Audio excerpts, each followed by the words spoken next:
আমি আজকে মশার সাথে সাক্ষাৎ করছিলাম। আমি তাদেরকে জিজ্ঞাসা করলাম, তোমরা ময়লা পানিতে ডিম পাড়ো কেন?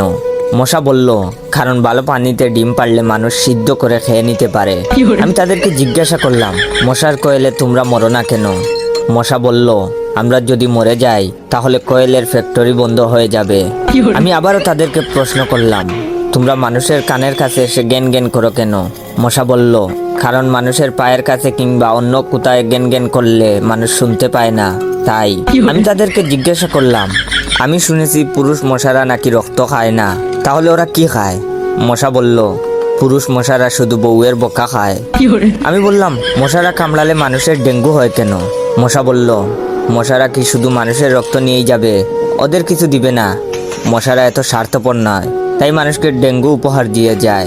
মশার সাথে সাক্ষাৎ করার পর আমি মশার উপর রিসার্চ করলাম। মশা অনেক ধরনের হয়, যেমন পড়তে